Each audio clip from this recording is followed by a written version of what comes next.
Isabelle Burland, API Formation, formatrice en orthographe. Mon activité consiste à aider les personnes à se réconcilier avec l'orthographe de façon ludique, dynamique, on ne retourne pas à l'école, et de façon concrète.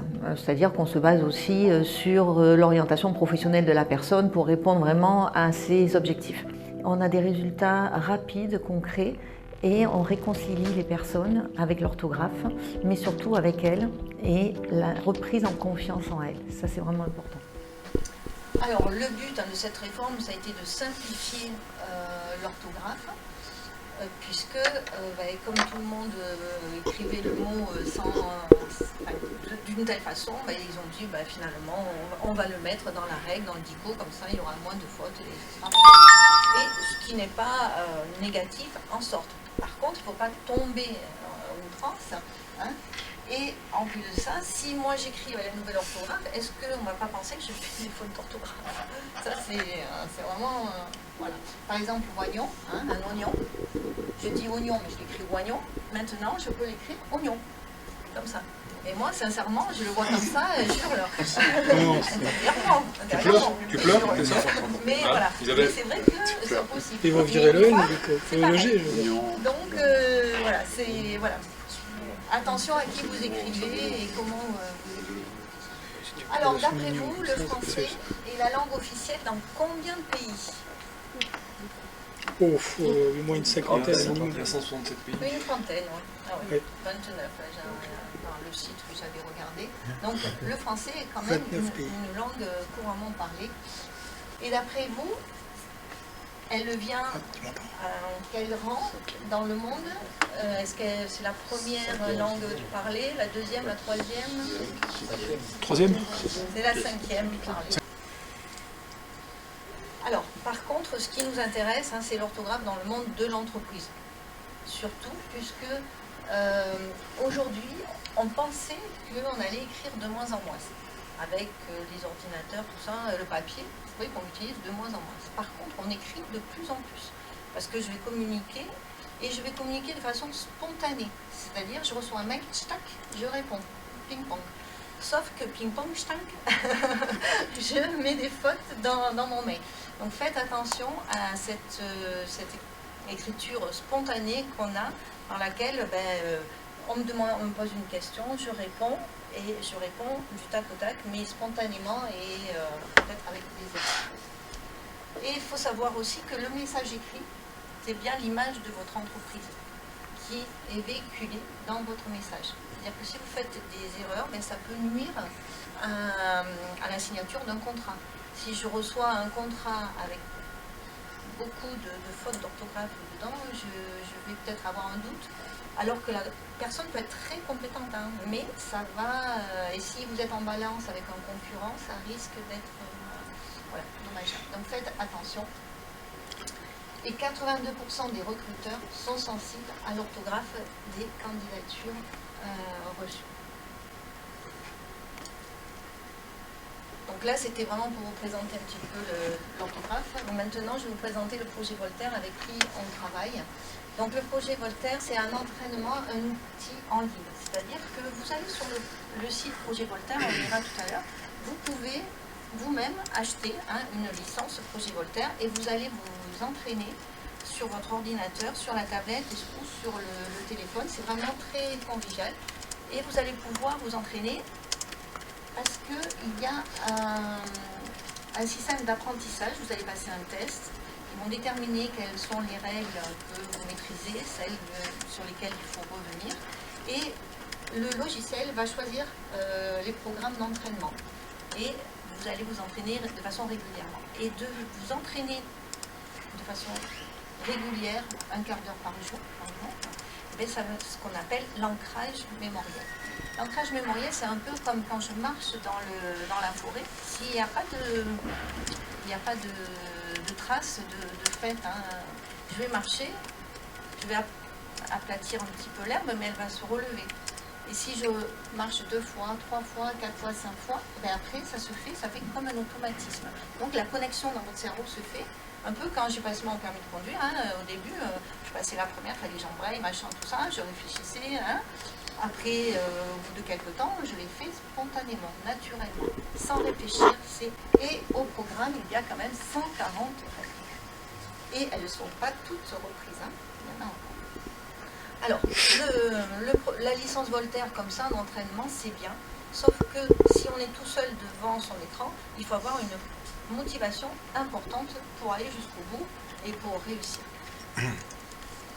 Ce qui est bien, c'est de se faire accompagner par une personne aussi qui, en présentiel, vous expliquera de façon très simple, parce que on a l'art de présenter des fois de façon très compliquée, des choses très simples. Au certificat Voltaire, ce n'est pas un examen, c'est une attestation de niveau. Donc il n'y a pas d'enjeu d'examen, mais vous voyez, si j'atteins 300 points, j'ai ce qu'on appelle une orthographe technique, une aptitude à rédiger des textes simples. 500 points, c'est déjà une orthographe professionnelle. Donc dans le milieu professionnel, c'est vraiment le minimum à avoir 500 points. 700 points, c'est l'orthographe des affaires. Et 900 points, c'est l'orthographe expert. L'examen est le même pour tout le monde. Il est basé sur 195 questions en 2 heures.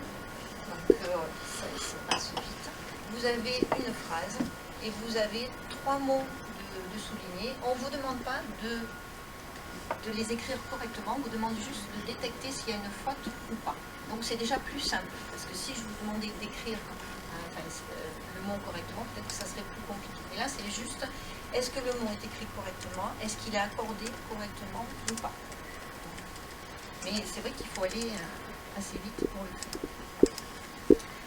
Nous sommes aussi centre d'examen, c'est-à-dire que vous pouvez passer la certification Voltaire dans vos lots. Vous n'êtes pas obligé d'attendre une date et de vous rendre à un endroit. Voilà. Nous sommes le centre d'examen. On a passé. On fait un test, on voit le niveau et puis après, alors, soit on peut faire des cours individuels. Alors, c'est bien et c'est pas bien. C'est bien parce que la personne est plus disponible et plus voilà, facilement va se livrer, va dire que là où elle a ses besoins. Et d'un autre côté, on n'a pas l'appui du groupe pour rebondir. Mais c'est vrai que de plus en plus, je fais quand même de l'individuel que des groupes. Et après, on fait le programme. Donc les programmes, vous avez soit les incontournables, où on vise les 300 points, les fondamentaux, où on vise les 500 points, et les professionnels pour les 700 points. Donc voilà, là vous avez...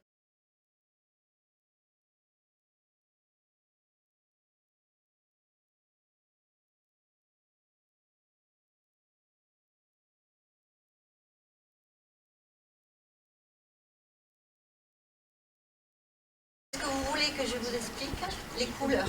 Oui. Le pluriel des couleurs. Oui. Voilà. Et c'est tout simple pour que vous vous rendiez compte que c'est facile. On va faire 3 colonnes. À l'italienne ou alors Ouais, tu fais comme tu veux. Et C'est vrai que toi, t'es archi. Voilà. 3 colonnes, comme ça. Et dans la première, on va mettre couleur. En haut. Couleur. Vous me faites les 3 colonnes. Dans la première, couleur. Dans la deuxième, c'est fruits-fleurs. Et dans la... fruits ou fleurs. Voilà. C'est un végétal, on va dire. Et dans la troisième, pierre métal. pierre métal. Voilà. Ah, mais si je peux le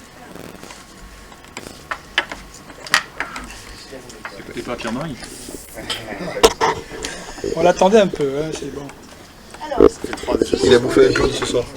par exemple, orange. Ça y est, j'ai épuisé tout. Hop, hop, hop, on écoute. Orange, vous l'inscrivez dans quelle colonne? Ah bah, Les deux. Fleurs.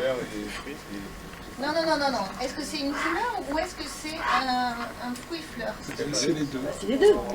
Non, alors, si c'est un fruit, c'est pas une couleur. Tu le mets dans fruit. Si je vous dis marron. C'est un fruit. Non, mais vous n'allez pas me le faire à chaque fois. C'est un fruit. Elle est marron. Non, mais le marron, c'est quoi? Tu le manges. Ah bon? Oui, Voilà, donc tu mets dans... Ça se mange un marron. Oui, mais il y a la couleur marron. Oui, comme l'orange. Vous savez qu'il y a très peu de couleurs qui ne sont que des couleurs.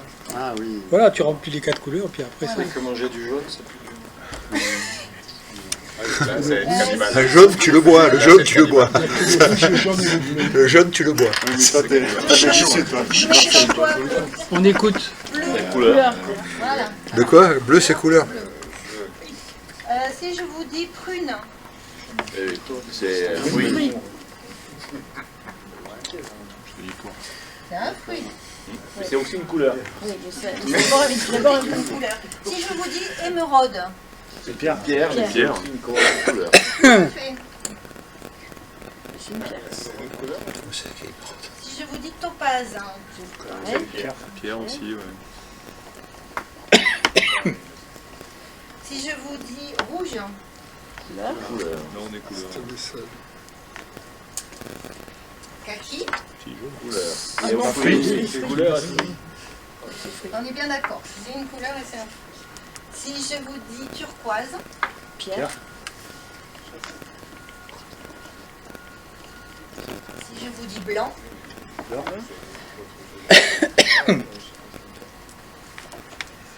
donc blanc, noir, marine, Marine? Marine, c'est couleur. bleu marine, Bah oui. c'est une couleur C'est marine. très bon. Le vert, aussi c'est une couleur. Bah, ça dépend comment on l'écrit, vert. Hein.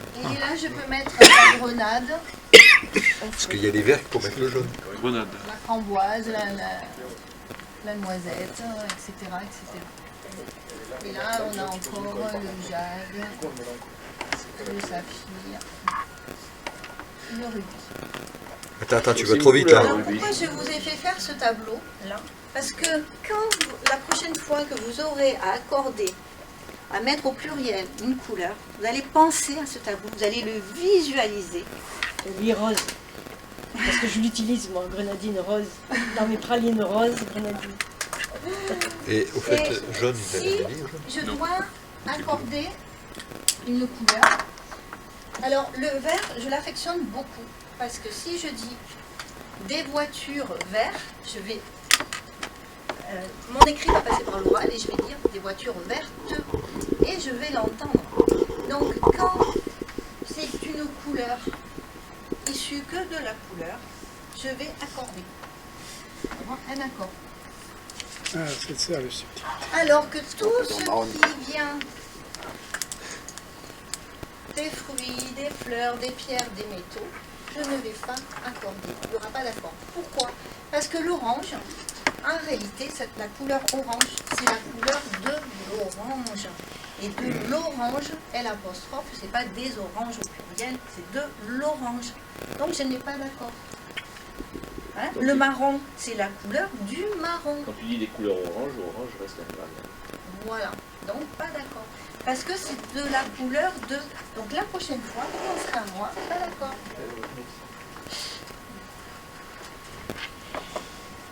Vous voyez? C'est pas compliqué, hein? Si, il faut...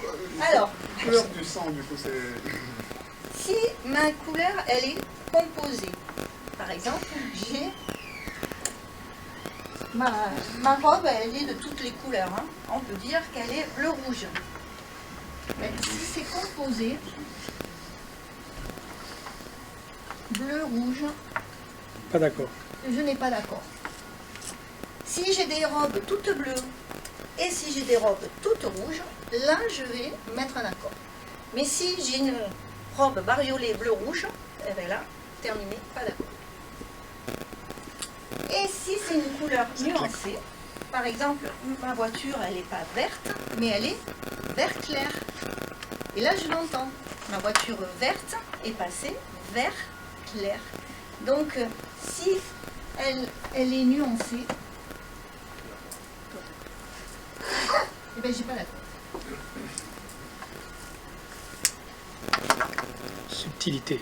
Donc, maintenant, vous savez tous mettre au pluriel les couleurs. Et c'est simple. Et vous rappellerez ce tableau, j'en suis persuadée.